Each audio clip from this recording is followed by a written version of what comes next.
Okay, so today's daf is Ayin Aleph in Pesahim. We're going to start at the bottom of Ayin Amud Bet, and most of today's daf is going to deal with the question of the two korbanot that are brought on any Yom Tov. We know that we said there's a korban chagiga, which is brought on the day of Yom Tov. This is not what's brought primarily on Erev Pesach, like we talked about yesterday, but the chagiga that's brought on the day of Yom Tov, when a person comes to Yerushalayim, they're supposed to bring a chagiga. That's an obligatory korban. It's not whether it doesn't depend on their needs or what they want. And then there's something called shalmei simcha, that people would bring additional korbanot in order to provide meat for their family to fulfill the mitzvah of simchat Yom Tov. So that would be somewhat relative to your situation. If you didn't have many people in your family, you might not need shalmei simcha, or you might not need as many. Okay, so now the Gemara is going to deal with the issue of when or to what extent do these korbanot have to be carried out or have to be actually offered on Yom Tov, or is it just about the meat being eaten on Yom Tov? Because with chagiga, we can kind of understand that chagiga really is about the offering of the sacrifice. Okay, you eat the meat, but it's mainly about offering the sacrifice. But shalmei simcha have more to do with eating the meat. So what if a person would, for example, slaughter the shalmei simcha the day before Yom Tov, and then eat the leftovers on Yom Tov? Is it a problem? So that's one of the issues that this ensuing Gemara is going to take care of. So Amar Ula says, and this is 4 lines up from the bottom. He says, Amar Rabbi Elazar, in the name of Rabbi Elazar, Shilamim shehatan me'erev Yom Tov. Let's say you took Shilamim, you had Korbanot Shilamim. Now that means that they weren't necessarily designated exclusively for the holiday. They were just, Korbanot Shilamim are the Korbanot that you can eat from. Okay, it's like a holy barbecue, we call it. You bring the parts that you can't eat anyway, and you put them on the altar, and you eat the rest, almost like a regular consumption of meat, just that it also has a korbanic element in that you involve there. So let's say you slaughtered shilamim on Erev Yom Tov. Eno yotze behen, lo mishum simcha, velo mishum hagiga.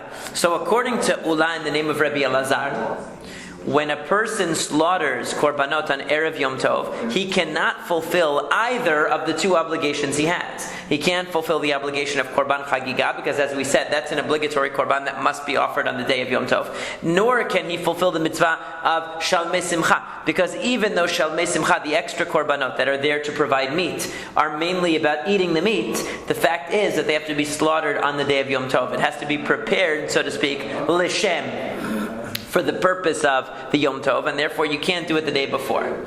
Okay, having leftovers wouldn't work to fulfill that obligation. So he says, Mishum Simcha Tichtiv. Now how do we know that you can't slaughter the Shalmei Simcha the day before, since it's really just about eating the meat anyway? So why can't you? Because it says V'zavachta V'samachta. Because it says you should slaughter and you should celebrate. That's not right. The whole pasuk is that v'zavachta shilamim v'achalta sham. You should slaughter korbanot and eat them there. Okay, so the point is though that ba'inan zevicha b'shat simcha. Part of the celebration is the slaughtering itself. In other words, it's part of the ritual. The ceremony is that you slaughter and you eat the meat. This is all part of the simcha. So it's not enough that you slaughtered it yesterday and that you eat it today. You have to actually slaughter it on the day. So you need the slaughtering to take place in the framework of the simcha.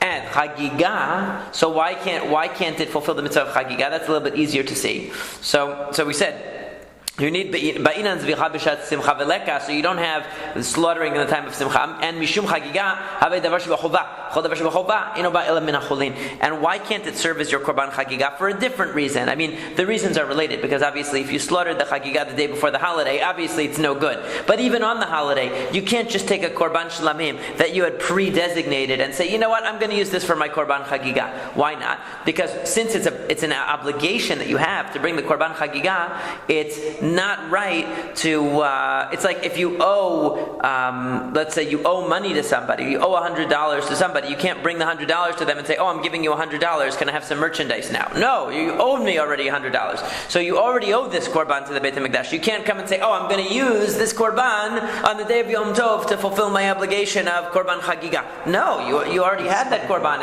You can't do that. So there's 2 different reasons operating there. Okay? One is that since you slaughtered it Erev Yom Tov, Tov, it can't work for the Simcha because the day of Yom Tov, the slaughtering has to take place on the day of Yom Tov. And in addition, even if you were to slaughter it on the day of Yom Tov, it wouldn't work for Chagiga, because Chagiga is an obligatory korban in its own right.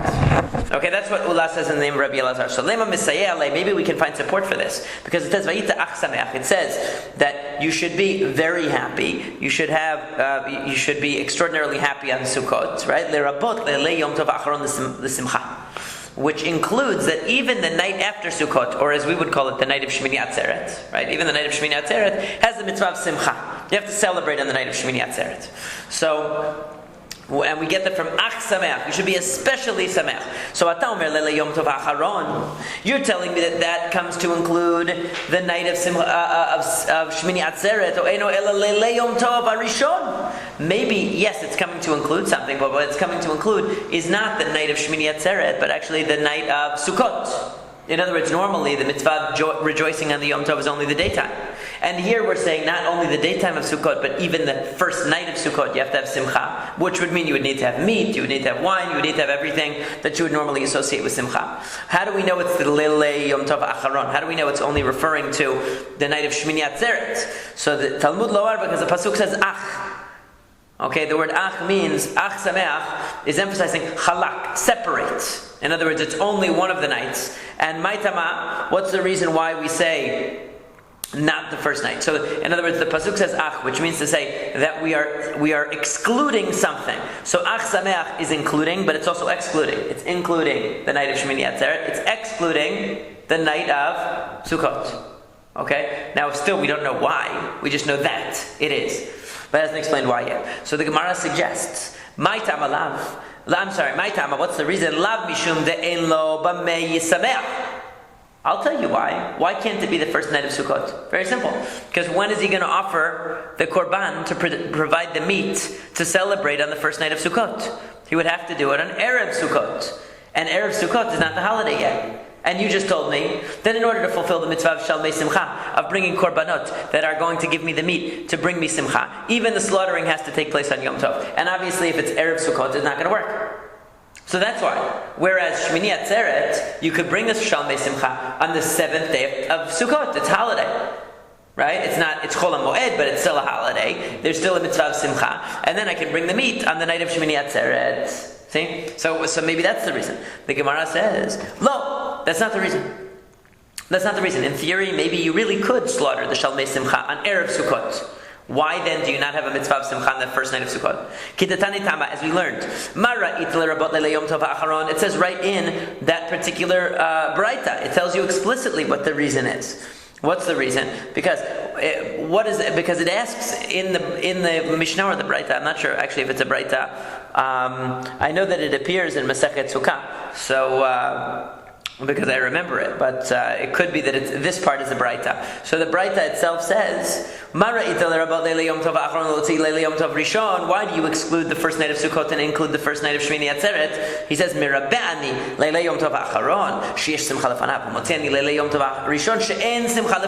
there's a simple reason. Because if I know that I can only include one of the two nights, which one is more logical to assume is going to have the mitzvah of Simcha? The last night. Why? Because there's been Simcha all holiday long, all 7 days of Sukkot, and now you're telling me, keep it going for one more night. Extend the Simcha of Sukkot into Shmini Atzeret, so to speak. Whereas the first night of Sukkot, we normally would not have a mitzvah of Simchat Yom Tov on a nighttime of a holiday. So why should we invent one on the first night of Sukkot? But it's not because we couldn't logistically do it. Right? In other words, the Gemara was suggesting maybe logistically we couldn't do it because we couldn't offer korbanot on Erev Sukkot that would serve the meat for the night of Sukkot. That's not the reason. The reason is because since we can only include one of them, we include the one that's most likely to be included. Mativ Rav Yosef raised an objection here. We said that the Chagigat Arba'a Asar, remember we have this extra Chagigat that we learned about yesterday, which is unique. Because it's actually brought on Erev Pesach, together with the Korban Pesach, and it's eaten on the night of Pesach. Normally the Korban Chagigah is brought during the day. So on Pesach you have two. You have the Chagigah that's brought with the Korban Pesach and is eaten on the night of Pesach. And you have a Chagigah that's brought on the daytime of Pesach. Just like any other Yom Tov, as a function of it just being a Yom Tov. So what the 14th of Nisan we bring a Chagiga, and he says Yotzei ba b'shum simcha. In other words, you can keep the leftovers of that and eat it the next day, and it counts as your Shalmei Simcha. It counts as your mitzvah of Simchat Yom Tov. But it can't fulfill your mitzvah of Chagiga. Why not? Because the mitzvah of Chagiga of the daytime of Pesach can't come from another obligatory korban. Okay? So, the question is, Amai, haba inan zvicha b'shat simcha. So how could it be that you could take this Chagiga that's eaten together with the Korban Pesach, leave over the leftovers to the next day, and use the meat to fulfill your mitzvah of Simchat Yom Tov? Didn't you just tell me, Rabbi Elazar says, that the slaughtering of the Korban has to take place on Yom Tov, and the slaughtering of the Chagiga takes place on Erev Pesach. So how could it be? Amar Rav Idi Baravin, she'ikeh v'ushchata. There's one solution. That maybe what it means when it says you could take this 14th of Nisan, Korban Chagiga, and use it for your Simchat Yom Tov on Pesach, is talking about where you didn't actually slaughter it on Erev Pesach. In other words, you designated it to be your Korban Chagiga, but you never used it. So now comes along Pesach Day, and now you can use it for your Shalmei Simcha. That's what it's saying. It's not saying that you could actually slaughter the Korban before Pesach and use the meat on Pesach, because that wouldn't fulfill the mitzvah. The daytime Korban of Pesach must be slaughtered on that day in order to fulfill the mitzvah of Simcha. Why does it say it in the first place? Why bring up the confusion? Just to mention that even though you designated it for another purpose, because you might think that, I designated it for another kind of Chagiga, I didn't use it for that, maybe I can use it for the Chagiga of the day. No, you can't. But maybe I can use it for the Korban Shilamim, you can. So that's what it's telling you. Okay, so Amar Rav Idi Bar. Okay, so Amar Rav Ashi says Hachinami Mistabra. In fact, that interpretation makes more sense. That really what it's speaking about is where you delayed and you didn't bring the korban on erev Pesach. The ilo temachi, because if not, tamat nitaman katanila. Because we said earlier that who was the author of that statement? It was Ben Tema. And Ben Tema ha pesalala balina shemamina. Because we learned yesterday that Ben Tema has a very, very interesting position about the Chagigat Arba'a Asar. It's a unique korban, because where do you find anything else besides the Korban Pesach that's offered on Erev Yom Tov and eaten on the night of Yom Tov? You never have that. So it's a unique phenomenon. So Ben Tema holds that every law that applies to the Korban Pesach pretty much also applies to this Chagiga. It has to be the same kind of animal as the Korban Pesach. It has to be roasted like the Korban Pesach. It can't be left over to the morning like the Korban Pesach. And we said that statement was attributed to Ben Tema, because it's connected to a bunch of other statements that can only be understood as being attributed to Ben Tema. And if that's the case, he can't be talking about a situation in which you slaughtered the Chagiga of the 14th of Nisan and then you left it over to the 15th of Nisan. That would be impossible. It can only be talking about a case where you designated it, but you only slaughtered it on the day of Yom Tov. So that actually fits the best, according to what we said yesterday, with Ben Tema's position. And so we can't use that to prove either way. So Matib Rava raised an objection. It says that this is a Mishnah in Masechet Sukkah. Hallel and Simcha are 8 days on Sukkot.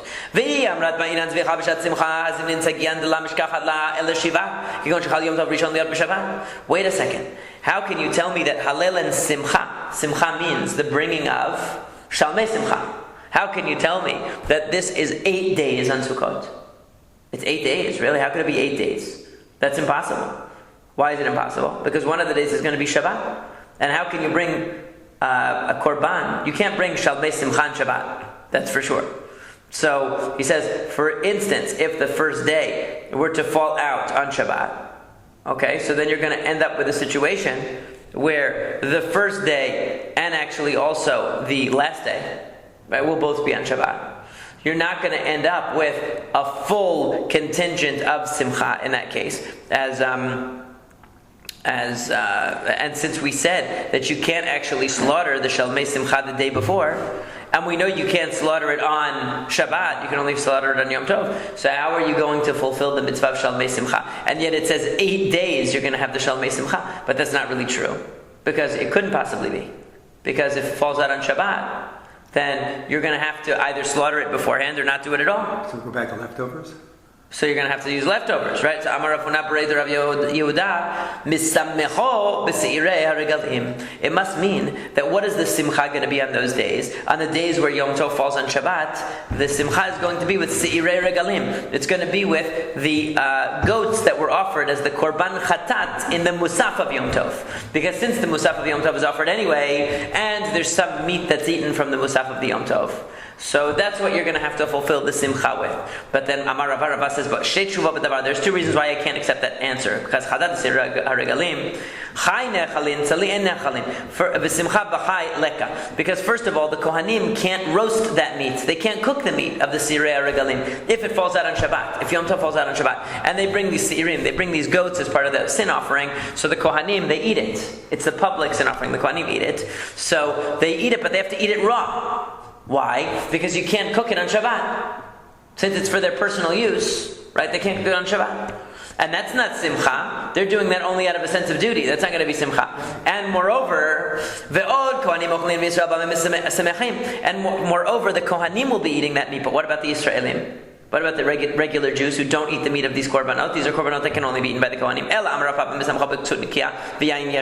Rather, Rav Papa says that we do have simcha all the days of Yom Tov, even the days that fall out on Shabbat. The only thing is, we don't have simcha in the same form. We drink wine, we have a clean tablecloth, nice clothes. In other words, we have all the trappings of a festival, but we don't have the meat. Why don't we have the meat? Because since the meat has to be slaughtered on the same day that it's being eaten in order for it to really be the full expression of simcha. And you can't do that on the Shabbat. Therefore, and you can't do it beforehand, right, and leave it over to the next day. So therefore we conclude that the only way we can have simcha on all the days of Yom Tov is going to be if we have a nice tablecloth and nice clothes and nice wine, but no meat. Kiyata Ravin Amar Rabbi Elazar. Ravin came and reported in the name of Rabbi Elazar something totally different. In fact, the opposite of what Ula said. Ula was the one who created this whole problem that we've been dealing with for the past Amud, which is, how can Rabbi Elazar say that you can't slaughter the Shalmei Simcha the day before Yom Tov when we see many indications that you can in fact fulfill the mitzvah of eating the meat on Yom Tov even though you've slaughtered it before?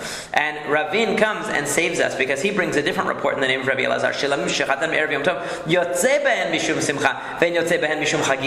In other words, the other way around, that yes, it's true, you can't take shilamim that you already designated as a korban and use them, so to speak, to satisfy another obligation of chagiga. That's true. But you could slaughter them the day before and eat the meat on Yom Tov and fulfill the mitzvah of eating meat, which was the meat of a korban.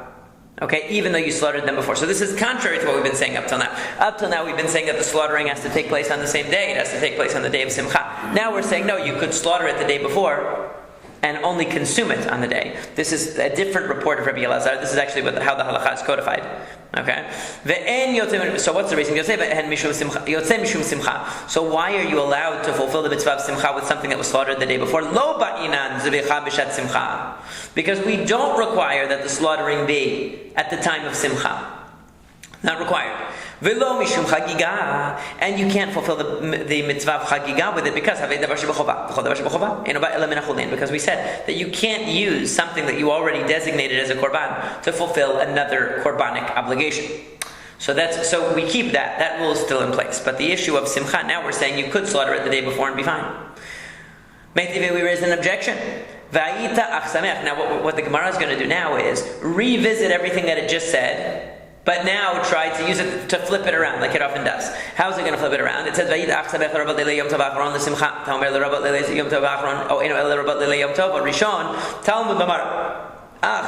so the same thing that we said before, that the word ach sameach means that we include the night of Shmini Atzeret in the mitzvah of simcha, meaning that you should also eat the meat of korbanot that night. And we don't include the first night of Sukkot. There's no mitzvah to eat the meat of a korban on the first night of Sukkot. So the Gemara says, so aren't you going to say that the reason why he can't bring the meat of a korban to his table on the night of Sukkot, on the first night of Sukkot, is obviously because he couldn't slaughter it on Sukkot, because it was Erev Sukkot. Whereas Shmini Atzeret, he could slaughter it on the seventh day on Hoshana Rabbah and bring it to Simchat Torah, to Shmini Atzeret. So he says, look. So what do you see from that? You see that you must slaughter at the time of Simcha. And then the Gemara gives the same answer it says before. Lo kidatanya. No, it's just like it says in the Braita. Mara ita rabot leili yom tov acharon. Uloti leili yom tov rishon. Mirabeni leili yom tov acharon sheyesh simcha lefanav. Umotzeni leili yom tov rishon she'en simcha lefanav. Same exact answer as we gave before. It has nothing to do with the logistics of it. It's not because you have to slaughter on the same day as you're going to eat. That's not the reason. The reason is because if we need to choose, either the night of Shmini Atzeret is going to be included, or the night of Sukkot. It makes more sense to include the night of Shmini Atzeret because you already have a momentum of Simcha that you are leading into Shmini Atzeret. Amar Rav Kana says. Now we get onto a little bit of a different question here. So that's basically the first piece. The first piece is about the Shalmei Simcha. And the conclusion of the Gemara is that the second view of Rabbi Elazar, the second report, which is that you don't have to slaughter on the day that you consume. Okay? Now, the Gemara asks a bit of a new question, Amar Rav Kana, but on the same sort of general theme. How do we know that the emurim, now this is talking about the limbs and fats of the korban that have to be placed on the altar, of the chagigat chamisha asar, that means the one that you bring on the day of Pesach, just like you would bring it on any day, right? Any Yom Tov day. First day of Sukkot, first day of Sukkot, Pesach, and Shavuot. You bring on all of them. Chagigat, the Korban Chagigat. So how do we know that the Emurim are nifsalin belinali? Nifsalin belina means that even though a Korban Shilamim can be eaten for 2 days and the night in the middle. So that means if you offer the Korban on the first day of Pesach, okay, this is not the one from the night before. This is the one on the first day of Pesach. You eat the meat on that day. You have basically 36 hours, or I guess no. You have it's like 36 hours to eat it pretty much, because you have the first day, the night, and then the following day. So you have 36 hours to eat it, and that's the rule for for a korban shalamim in general. That you have shnei yamim v'layla echad, like it says in Ezul Mekoman that they read in the Sidur. So. 2 days and a night. However, the emurim, the fats and limbs, have to be placed on the mizbeach before that first night is over. So even though, in other words, let's say Pesach fell out on a Tuesday, so you offered it on Tuesday, you don't have to finish eating it until Wednesday night. You have Tuesday night, and Wednesday to eat it. And Wednesday at sundown, that's when you can't eat it anymore. However, the emurim, the fats and limbs, have to be offered on that first day. So Tuesday night, they have to be on the mizbeach. If you pass Tuesday night and it's Wednesday morning, even though you can still eat the meat, the offering can be done now, right? It's nifsalin belina. Shene'emar, as we see, it says, don't leave the fats of my offering over until the morning, meaning don't delay putting them on the mizbeach until the morning. And right after that, it says reshit bikureat matachah. The word reshit. What does Reshit mean? Lemimra. Dahai boker rishon. Because what might you think? You might think that when it says don't leave the fats over to the morning, it means like this. You brought the korban on Tuesday. You have Tuesday night, and Wednesday to eat it. And maybe when it says don't leave the fats over ad boker, it means till Thursday morning. In other words, Tuesday night, Wednesday you're still eating it. Wednesday night is the deadline. By Thursday morning it has to be on the mizbech. You might have thought that. That's why the word reshit, the extra word reshit, means no. It's the first morning. So by the morning of Wednesday, even though you can still eat it, those fats have to already have been taken care of on the altar before that. So the matkif la Rav Yosef. Rav Yosef doesn't like this derivation. He says, wait a second. Tama de katav reshit. Halo katav reshit. Hava amina my boker brakashini. Are you serious? You're telling me that you needed an extra pasuk. You needed the extra word reshit to tell you that you're not allowed to leave the fats and limbs of this korban off the altar until Thursday morning, and to tell you that they have to be on the altar by Wednesday morning. In other words, by Tuesday night they have to be on there and burnt. It says mi'ika mini de basar ifsal mi urta ve'emorina tzafra. Does it really make any sense that you would have a situation where you need a special pasuk? You need a special pasuk to tell you this. Is there anything that the basar has already become invalidated the night before, and you still have more time to burn the fats and the limbs? In other words, you're telling me that we would have thought like this, that you can eat the korban on Tuesday and Tuesday night and Wednesday. Wednesday at sunset, you can't eat it anymore. But I still have till Thursday morning to put the fats on the altar. Really? Where do you have any case like that, where the deadline for eating the meat has expired, but you could still put the limbs on the mizbeach for another night? Why would I even have thought that? that as a possibility. Also, your days will start overlapping. You won't know which is for what. Well, that's true. Is for what. You can get confused, but let's just say we're just talking about one offering. Right. One offering, just simple. So he says, Amar le Abaye. Abaye says, Alamalo. What do you mean? That's not a good argument. Because Varei Pesach le Rabbi Elazar ben Azariah, de basar ifsal le bechatzot emorina tafel. Because you have the case of Korban Pesach. Korban Pesach, according to Rabbi Elazar ben Azariah, he says you have to eat it before chatzot. That's a Mishnah in Masechet Shabbat and Masechet Brachot. You have to eat it. You have to eat the Korban Pesach by chatzot. So if you have to eat it by chatzot, but the fats and limbs are still burning on the altar all the way till the morning. They can burn all the way to the morning, even if you haven't put them on yet. You have till the morning. Even though the cutoff for eating it is chatzot. So it's not unusual. You brought the korban on Tuesday. Tuesday night you can eat it. Wednesday day you can eat it. And then Wednesday evening you have to stop eating it, but you can still put the fats on. And the limbs, what's the problem? Why is that so problematic? So, Amar Rava says, no, Rav Yosef, you're right. That wouldn't be a good argument. But Rav Yosef, let me tell you what Rav Yosef's problem was. And now the rest of the Amud is just telling you what his problem was. Pretty much. We go on a journey now to find out what was Rav Yosef's problem. Okay, so mi'ika mididi ilutana levasar lo ba'ereshit v'Rav Kahana le'imrin ba'ereshit. So is there anything where the Tana did not need a proof that the meat deadline would be extended, but he did need a proof that the fats deadline would not be extended? Okay, so in other words, we're going to see what he means in a second. Okay, what he's saying is that the meat would generally be treated more leniently than the fats and limbs. So we shouldn't need a restrictive pasuk for the fats and limbs, because we would have assumed something more strict about them, and we would have assumed something more liberal about meat. So he says, if we see that even for meat, the Torah didn't have to go out of its way to emphasize a limitation. Even when there is one, it didn't have to go out of its way to emphasize a limitation, even on a lenient issue. So certainly on a stringent issue where we would already naturally assume stringency, it's not going to have to emphasize it. That was really Rav Yosef's problem. Now let's get to the meat and bones of what he's really trying to say, no pun intended. So, Maihi, what are we talking about here? We said it says, don't leave the meat that you slaughtered for the Korban Pesach until the morning. Right? You have to eat it all up at night. Don't leave it till the morning. We turn to Amud Bet. Limed al Chagigat Yud Dalet. This teaches us about the 14th of Nisan. In other words, we bring not only the Korban Pesach, but we also bring the Pesach. We bring the Korban Pesach. We also bring the Chagigah on the 14th of Nisan. What does it teach you? That you can eat it for 2 days. In other words, what happens is like this. Let's say we're keeping, just to keep our days straight, we're going to say that Monday was Erev Pesach, right? Because we're saying that Tuesday was the day of Yom Tov. So let's say that Monday was Erev Pesach. So you bring on Erev Pesach the Korban Pesach and also the Korban Chagigah for the nighttime. Now, on the nighttime of Pesach, what happens? You eat the Korban Chagigah and you eat the Korban Pesach. The Korban Pesach, you have to completely finish it. There's no question. What about the Korban Chagigah? According to Ben Tema, you also have to finish it. But according to everybody else, it's a Korban Shlamim. And you already the clock is ticking on it, but you still have another day to go. Because you slaughtered it on the 14th of Nisan, on Monday. So you should have till Tuesday night to finish it. Correct? Because it's a regular Korban Shlamim. You have 2 days and 1 night.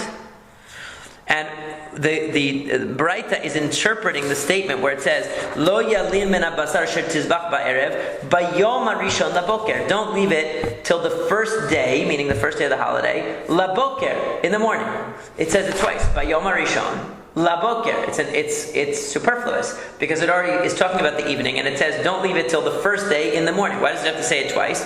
By saying it twice, it's telling you that for that Korban Chagigah, not only do you have till that morning. In other words, not only do you have the cutoff of the Korban Pesach, which can only be eaten until the morning of Yom Tov, it can't be eaten past that, but you have actually the whole following day for the Korban Chagigah, because it's a Korban Shlamim, it's not the Korban Pesach. So you would end up having several deadlines overlapping here, right? You have the Korban Pesach, you got to finish it by the nighttime. Then you have the Chagigah, you can eat the leftovers for the next day. And then on that next day, you're actually going to bring your Chagigah of the daytime. And now you're going to have another, it's going to carry you, right, all the way to Wednesday night. The meat. Okay. So now the Gemara asks, or the Breita asks, "Oh, is that true? Oh, eno ela liyom v'layla." Or maybe we should say that really, just like the Korban Pesach has a cutoff of the nighttime, maybe also the Korban Chagiga that comes with it has a cutoff of the nighttime, and you can't eat it on Tuesday morning. Even you can't eat it on Yom Tov at all. So therefore, it tells you, "Kishu omer bayom harishon hare boker sheni amur." Oh, eno ela boker. So what he says is that when it says bayom harishon, it's already telling me that I have, as Rashi says here, bayom harishon. It shouldn't say la boker. It should say like this. When it tells me bayom harishon, that when it says the first day, so Rashi says miklal denechelet kol yom harishon shel yom tov v'kamar la boker delo talin ad boker sheni. That what it means is that. Bayom Rishon means that you have already that whole first day to eat it. Right? So what does it mean? Hare boker sheni amor. O eno ela boker rishon. Amani mekayem chagigan elchel l'shnei yamim v'layla echad. Chutz mizo. So, but maybe I could argue the opposite. In other words, you're telling me because it says bayom rishon la boker, that means I have an extra boker. In other words, I had day one. Then I eat it at night, and then I have the whole next day, and it's not going to become invalidated until the following day starts. So, but if that's true, but maybe I could argue the opposite. Maybe I could say this is a unique case. Maybe this is a unique case, and just like the Korban Pesach, you only have that night to eat it. So to the Chagiga, you only have that night to eat it. So therefore, it tells us no, that. Kishu omer bo im neder o nedava limed al chagigat yudal shnechal lebet yamim v'layla echad. No, therefore we have a special pasuk that says im neder o nedava. If you bring a korban shelamim for any purpose, you have 2 days and a night to eat it. So too in the case of this korban chagiga, you have 2 days and a night to eat it. So basically what the Breita is trying to figure out is, should we apply a more restrictive rule to this chagiga that comes on the 14th of Nisan, or should we have or should we apply the same rule that it would generally be applicable to Korban Chagiga? And that's how it concludes. But Amar Mor, the master said, "Oh, eno ela boker rishon." Why did the Breita take a step back? Because originally it said, "Oh, for sure you're allowed to eat the Korban Chagiga through the following day." Even though it came with the Korban Pesach, it has a deadline. It's later. But how do I know that it doesn't mean that it should be limited just like the Korban Pesach? Hare boker sheni amor. So what's going on here? Didn't we already say that it's going to have a full extra day? Why does the Breita retract? Hachi kamar, that's what it means. Eno ela b'shtei chagigot hakatuv medaber. Achad chagigat yudaled, v'achad chagigat tedvav. V'zol lebokra. Maybe what the Breita is saying is, maybe you'll say that when it said that you're going to have another morning, it's talking about the Chagiga that you bring on the day of Yom Tov. Because on the day of Yom Tov, so remember, Monday's Erev Pesach, you bring the Korban Chagiga and the Korban Pesach. We don't know exactly what the deadline is of the Korban Chagiga. Right? Let's say maybe it expires the same time as the Korban Pesach. But then during the morning, the next day, on Tuesday, you have to bring a new Korban Chagiga for the day of Yom Tov. And that one definitely has 2 days and a night to eat it. So maybe that's what it's talking about when it says boker twice. It means the first chagiga expires on the first morning, and the second chagiga is going to expire not until the next day. You're going to have the following full day. So we could interpret it that way. But then the Gemara says, Hadar Amar Ela. It's not going to expire in the next boker, it's going to expire the next full day. The next evening. Right, the next evening, right? Meaning you're going to have the next full day. So Hadar Amar Ela Dekaima Lan Chagigan Echad Yishem V'Layla Chad. Imken Im Neder On Adava B'Mai. I Chagigat Yodalid HaKetiv Ba Yom V'Layla. I Chagigat Tedvav HaKetiv Ba Yom V'Layla. So what he says is that the problem is that we have another pasuk that tells us, that emphasizes to us that the Chagiga is going to be 2 days and a night, right? So what is it talking about? If it's talking about only the 14th of Nisan, that Chagiga, but you already told me that I'm limited by the night and day. In other words, that I'm limited, I only have the day that it's slaughtered and the following night. I'm not going to have an extended period. If you're telling me it's the one that's the Yom Tov, you're telling me that it's going to expire on the next morning. Okay, so in other words, now it's taking it more literally. It's saying maybe it isn't 2 days and a night. Maybe it's just the day you slaughtered it and that night, and in the morning it's going to expire. Rather, it must be that we're talking about a regular chagiga. That a regular chagiga, we are the one that you bring on the daytime of Yom Tov. That's definitely 2 days and a night. That's what the pasuk is telling you. 2 days and a night. So what does that leave us? It leaves us one extra pasuk, because we had 2 pasukim. So once we used one pasuk to show us that the standard chagiga of the daytime gets 2 days and a night. So now we're left with the pasuk that specifically talked about the korban of Erev Pesach. So va'ech kulei kra l'chagigat yudal limed al chagigat yudal she'echad l'sheyim b'lay l'chad. So therefore we have in other words, what would we have thought? We would have thought like this, that the chagiga of the 14th of Nisan is a special case. So the extra pasuk comes along to tell you it's not a special case, and actually you get 2 days and a night just like you get for every other chagiga. All right, so we needed to shuffle around these pasukim to figure this out. That since we have two cases of chagiga, that basically they're both the same. That you have 2 days and a night for both of them. So if that's the case, then okay, now we've worked all this out. That we're left with that. So then tama diktiv bayom harishon laboker, demai boker boker sheni. What does this mean? This means that what did we use that pasuk that says bayom harishon laboker to tell us?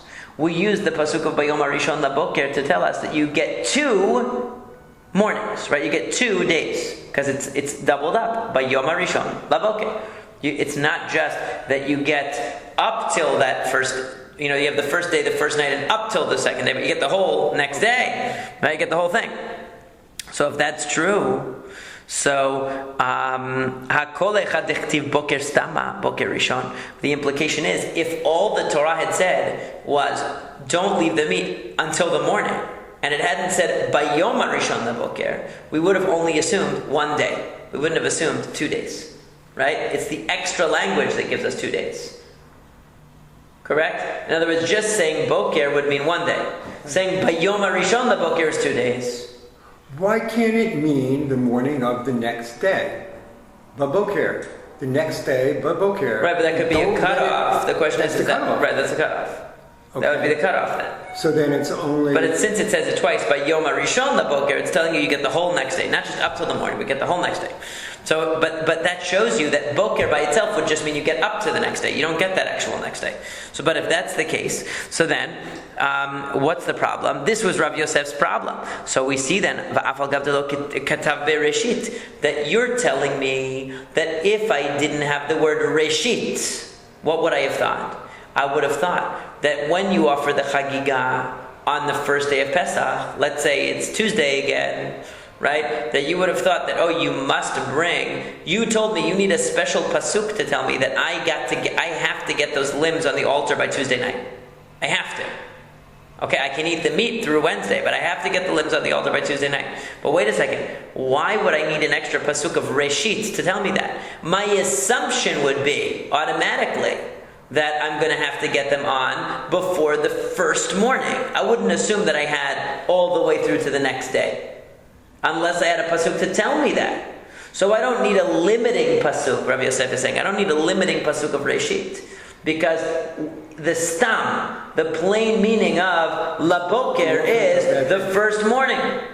I don't need to know Reshit. I wouldn't have assumed that I could go to the following morning. In other words, I wouldn't have assumed that I could do Tuesday eating it, Tuesday night keeping it off the altar, Wednesday eating it, and then Wednesday night putting it on the altar till, as long as it's done before Thursday morning. I wouldn't have assumed that. I would have assumed the first way, that by Wednesday morning it's got to be done.